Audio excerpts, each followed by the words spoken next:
boa noite. Hoje é segunda-feira, 13 de julho de 2020. O Rio Grande do Norte começa a semana de retomada do plano de reabertura da economia, registrando uma nova redução na ocupação de leitos da Covid-19. No domingo, o estado celebrou a primeira vez em que a lista de espera por leitos críticos esteve zerada. Explosão de carro causa pânico e deixa 3 pessoas feridas na zona norte de Natal. E você vai ver também. Natal antecipa a vacinação antirrábica após confirmar casos de raiva em morcegos. E ainda, nós vamos conversar via Skype com o advogado Garian Barbalho. Nós vamos falar sobre a decisão que obriga o estado do Rio Grande do Norte a pagar os salários atrasados e com juros e correção. Tudo isso e muito mais você confere no Band Cidade, que começa agora.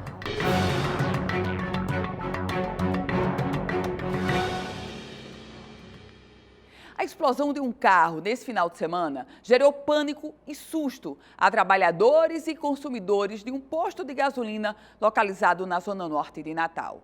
O acidente aconteceu por volta das 11 horas da manhã em um posto que fica na Avenida João Medeiros Filho. De acordo com o Corpo de Bombeiros, a explosão que você vê nas imagens aconteceu por causa de uma instalação irregular de um cilindro de gás natural que estava conectado a outro cilindro de gás de cozinha, que não suportou a pressão no momento do abastecimento e explodiu. 3 pessoas ficaram feridas. As investigações realizadas no inquérito policial esclarecerão as causas da explosão e a responsabilidade do homem que estava no veículo. Se for comprovado que ele estava usando o botijão como combustível, ele poderá responder pelo artigo 132 do Código Penal, com risco de detenção de 3 meses a 1 ano de prisão. E o Rio Grande do Norte começa a semana para a qual foi marcada a retomada do processo de abertura econômica com ocupação na faixa de 80% dos leitos de UTI para pacientes da Covid-19. Esse era um dos requisitos apontados pelo próprio governo do estado para autorizar o retorno das atividades durante a pandemia do coronavírus. No final de semana, o sistema Regula RN chegou a mostrar que a fila de espera por um leito crítico no estado estava zerada. No gráfico, emitido até as 3 horas da tarde de hoje, é possível você ver como se dá a queda na ocupação dos leitos por região. A média do Rio Grande do Norte até as 3 horas da tarde de hoje era de 82,1%. Se a gente observar a região metropolitana, a principal região, chega a 84,9%. Já na região oeste, a situação é muito mais crítica, 90,6%. Região do Seridó, que na sexta-feira chegou a registrar 95%, a gente mostrou aqui no Band Cidade. A região do Seridó ocupava, às 3 horas da tarde, 73,3% dos seus leitos. E é importante a gente registrar que essa queda na ocupação se deve muito também devido à abertura de novos leitos. Em aproximadamente 120 dias de pandemia, o governo estadual promoveu a abertura de 250 leitos de UTI Covid-19, por exemplo. Hoje, se somarmos os leitos clínicos e críticos, o governo do estado mantém 643 vagas exclusivas para a Covid-19. O número de casos da doença se aproxima dos 40 mil no mesmo período. O total de vítimas fatais já chegamos às exatas 1.399, sendo 5 a mais em comparação com o boletim do último domingo. A situação é extremamente delicada. Essa questão da ocupação de leitos não há absolutamente nada a comemorar. O estado do Rio Grande do Norte já se aproxima dos 40 mil casos confirmados. O estado do Rio Grande do Norte já se aproxima dos 1.400 óbitos. E vamos ter agora um momento de checkmate para a retomada, uma nova retomada das atividades comerciais na cidade de Natal e no estado de uma forma geral. Portanto, longe de ser o momento de baixar a guarda, agora é o momento de nos mantermos eretos com todas as medidas de prevenção e de segurança para evitarmos a proliferação, o contágio da Covid-19. E com a retomada gradual da economia, alguns setores do comércio já registram um faturamento satisfatório para o momento. Você acompanha agora. Alecrim movimentado. Esse é o cenário do maior comércio do estado, 15 dias após a reabertura gradual da economia em Natal. No bairro, que possui mais de 4.600 lojas, a atenção principal é com as medidas de segurança. Essa retomada, a gente tem tido muito cuidado para conquistar a confiança do nosso cliente, para que ele possa vir ao Alecrim com tranquilidade, sabendo que todas as lojas estão trabalhando, seguindo todas as regras, seguindo o protocolo de segurança, utilização de máscara, álcool em gel disponível em todas as lojas, em todas as portas, os funcionários conhecendo e praticando esses protocolos para garantir a segurança do nosso cliente, como limpeza de todos os produtos, higienização da loja. Apesar das perdas registradas devido à pandemia do novo coronavírus, o faturamento após a reabertura tem sido satisfatório, segundo os comerciantes do bairro. A gente tinha muito medo desse início, porque existia uma falsa perspectiva de que a gente iria passar por um longo período de quedas em venda. E muitas outras regiões do país estão com 10%, 20% do faturamento. Mas, graças a Deus, o Alecrim tem registrado vendas melhores esses últimos 15 dias. De acordo com o presidente da Associação do Alecrim, as vendas no centro comercial têm superado a expectativa, com faturamento de 40% a 50%. Não era esperado isso, mas graças a Deus e graças ao trabalho que vem sendo feito, os clientes estão se sentindo mais seguros e estão vindo comprar. A gente pede à população que também nos ajude, só vindo no comércio se realmente for necessário, com a utilização de máscara, higienizando as mãos e seguindo todos os protocolos necessários. O líder da Associação dos Empresários do Bairro do Alecrim, ele falou muito bem. Na verdade, não há que ter correria para as compras. Se você tem necessidade, claro que você precisa ir. Mas sem necessidade, passear. Não, o momento de pandemia da Covid-19 não é hora de passear. O momento é de extrema cautela. Só sai de casa, óbvio, se for necessário. E a Secretaria Municipal de Natal, de Saúde de Natal, antecipou a campanha de vacinação antirrábica para gatos e cachorros. A vacinação antirrábica de cães e gatos já começou e os donos já podem levar os animais para fazer a imunização. Geralmente, a vacinação ocorre entre os meses de agosto e outubro. A campanha antirrábica 2020 ela foi antecipada devido nós termos observado um aumento na notificação de morcegos positivos no município de Natal. Então, comparando com o ano passado tivemos apenas 3 morcegos positivos até maio e esse ano nós tivemos 8. Além disso, devido ao momento da pandemia, observamos que as pessoas estão sofrendo acidente com animais e não estão procurando serviço de saúde, para fazer o tratamento. E isso pode sim ocasionar aparecer um caso humano de raiva no município. Thales tem 2 cachorros. Aproveitou para conseguir a vacina logo no primeiro dia. O meu amigo disse ali que estava dando vacina, eu vim ver que eu gosto da minha bichinha, eu vim dar uma vacina nela. Tem 2 lá em casa, eu vou trazer o outro. Esse ano o processo é um pouco diferente e é preciso realizar o agendamento prévio em alguns casos. Estamos iniciando com 3 estratégias. Primeiro, postos fixos nas unidades de saúde, agendamento de tutores que apresentem comprovação que tem 5 animais em casa e o agendamento dos condomínios. E esses agendamentos podem ser feitos pelos ramais do CCZ e também no link que tem no site da Prefeitura de Natal. E tem alguns requisitos para a vacinação. Os animais contemplados são animais a partir dos 3 meses de idade e que estejam sadios, gatos e cães que sejam domiciliados. As unidades de vacinação estão funcionando de segunda a sexta-feira, das 7 às 11 horas da manhã e das 2 às 4 horas da tarde.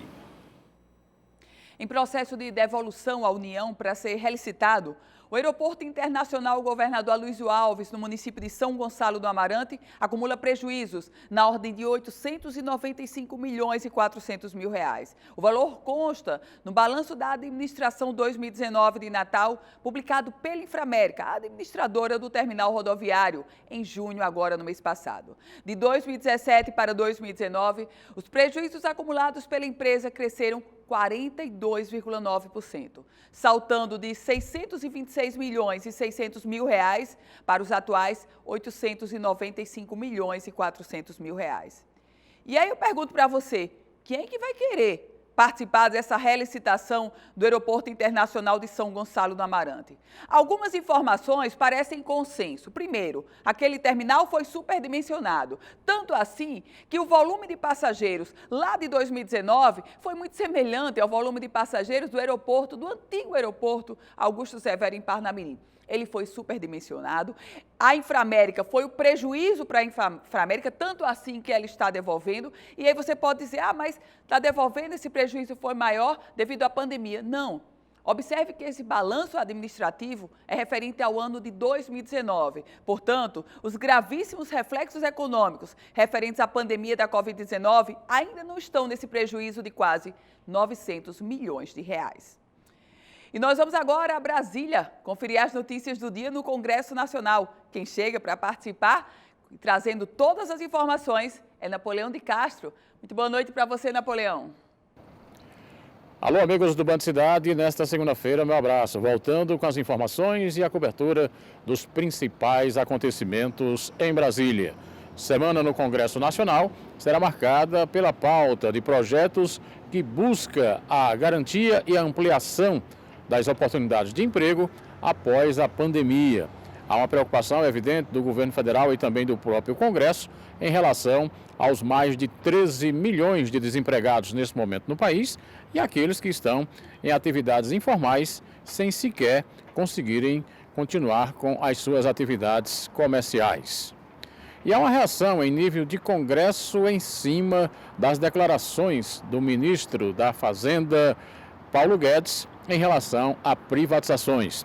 Ele chegou a declarar que nos próximos 90 dias quer fazer um grande pool de privatizações no país. Reação imediata no Congresso Nacional e nós ouvimos o líder do PSB no Senado da República, senador veneziano Vital do Rego.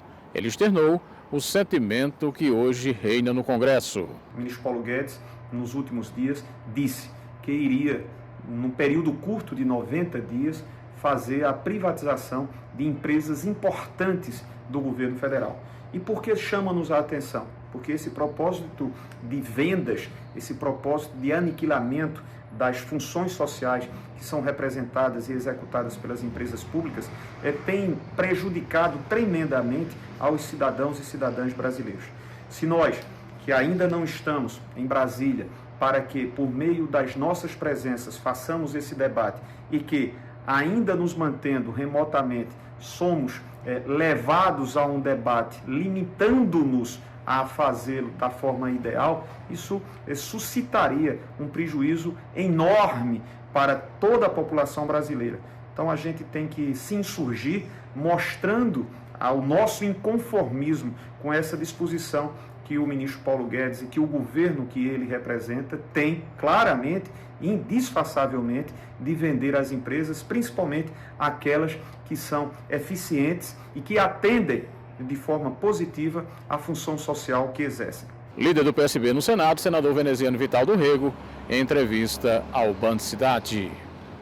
No Palácio do Planalto, exclusivo para o Band Cidade, Napoleão de Castro. Obrigada, Napoleão. E a gente vai conferir agora a previsão do tempo para amanhã, terça-feira, em parte da região Nordeste. As informações que chegam são da Somar Meteorologia. Olá, muito boa noite. Boa noite também a todos que nos acompanham. A chuva continua ao longo da costa do Nordeste e amanhã, terça-feira, vai ser um dia com pancadas isoladas em São Luís do Maranhão, com máxima de 30 graus. Na quarta-feira pode chover um pouco mais forte, mas o calor continua, com máxima de 31 graus. Em Teresina, a terça vai ser um dia de sol entre nuvens e calor, 33 graus na terça. Na quarta, sobe para 35 graus a temperatura. Em Natal, vai fazer 28 graus amanhã, e com pancadas de chuva a qualquer momento do dia. Em Recife também tem previsão para pancadas de chuva e a máxima prevista para amanhã é de 28 graus. E no próximo bloco a gente recebe para uma entrevista via Skype o advogado Garian Barbalho. Nós vamos falar sobre a decisão que obriga o Estado do Rio Grande do Norte a pagar salários atrasados com juros e correção. Você confere os detalhes em um minuto. De volta com o Band Cidade. E eu recebo agora, para uma entrevista via Skype, o advogado Garian Barbalho. A gente vai falar sobre a decisão que obriga o Estado do Rio Grande do Norte a pagar os salários de dezembro e o 13º de 2018, pagar esses salários atrasados e com juros e correção. Essa foi uma decisão do Supremo Tribunal Federal, uma decisão que foi ganha por um oficial da Polícia Militar do Rio Grande do Norte, um oficial que integra a Associação dos Oficiais Militares. Doutor Garian, muito boa noite, bem-vindo ao Band Cidade. Oi, Ana, boa noite a todos, em especial aos nossos oficiais militares do Estado do Rio Grande do Norte. Doutor Garian, essa decisão que veio agora do ministro do Supremo Tribunal Federal, o presidente Dias Toffoli, favorece um oficial, mas ela pode ser aplicada aos milhares de servidores do Rio Grande do Norte que estão com salários atrasados, doutor Garian? Ana, é uma decisão que atinge, em especial, um processo específico, né, de dos nossos oficiais associados, mas que é, sim, um precedente para outras decisões, já que o Estado está levando essas questões até o Supremo Tribunal Federal. Nesse contexto, doutor Garian, a decisão do Supremo ela já vai ter uma aplicação agora, de imediato, para esse oficial da Polícia Militar? Ela foi publicada há pouco e o prazo do Estado ainda está tramitando. Foi uma decisão monocrática, né, do ministro relator, e o Estado, em tese, teria sim um recurso, mas seria, na nossa visão, um recurso inócuo, já que, pela fundamentação do ministro Dias Toffoli, ele mostra que é incabível, já que essa matéria é unicamente de uma lei estadual. No caso, é a nossa Constituição estadual que está sendo questionada. Então, não caberia, porque não existe matéria constitucional para ser levada até o Supremo. Doutor Garian, o senhor que representou esse oficial da Polícia Militar, o senhor integra o departamento jurídico da SOFM, da Associação dos Oficiais, qual foi o principal argumento para ter garantido o pagamento desses salários atrasados para o oficial? Assim, é até uma redundância a gente dizer e defender que um servidor deve receber o seu salário. É nada mais justo, até porque, caso assim a gente não pensasse, a gente estaria defendendo um trabalho escravo. E é uma situação recorrente do nosso Estado não pagar de forma correta os nossos servidores. E, especialmente, no meu caso, como defendo os oficiais militares, os nossos oficiais. Então, a gente entende que é incabível, né? É inconcebível você não receber seu salário. Porém, os nossos militares, os nossos oficiais, estão desde dezembro sem receber corretamente tanto os proventos de dezembro como o 13º salário de 2018. Então, a gente recorreu, né? A nossa Constituição ela determina que os servidores devem receber até o último dia do mês. E, como a gente bem sabe, já estamos chegando no final do ano 2020, ou seja, quase 2 anos, que os nossos oficiais militares e os nossos servidores militares, no geral, estão sem receber essas verbas. São 2 salários que têm uma significativa, tem um significativo impacto na vida dessas pessoas, porque 2 meses você deixou de receber, deixou de usufruir daquilo que você produziu, do seu trabalho. Então, nossa argumentação é essa: o servidor ele deve receber seu salário e não cabe ao Estado ele se locupletar, né, se reter esses vencimentos, já que isso iria constituir um enriquecimento ilícito, indevido do Estado. Doutor Garian, nesse contexto, esse oficial da Polícia Militar que foi beneficiado com a decisão do Supremo, o senhor acredita que a execução dela se dá, por exemplo, do ponto de vista temporal, ainda no mês de julho? Não, provavelmente não, porque os prazos no Supremo, eles vão tramitar em dias úteis, né? E com isso o Estado, provavelmente, quando for encerrar o prazo do Estado, já vai ser já no mês de agosto. Então, só a partir de agosto, quando esse processo for devolvido para a primeira instância, é que a gente vai poder executar. E nesse contexto, digamos, a própria Associação dos Oficiais Militares pode entrar representando dezenas de oficiais, ou tem que ser ação individual, como foi essa do oficial, essa ação que a gente está tratando agora concretamente aqui no Banco Cidade?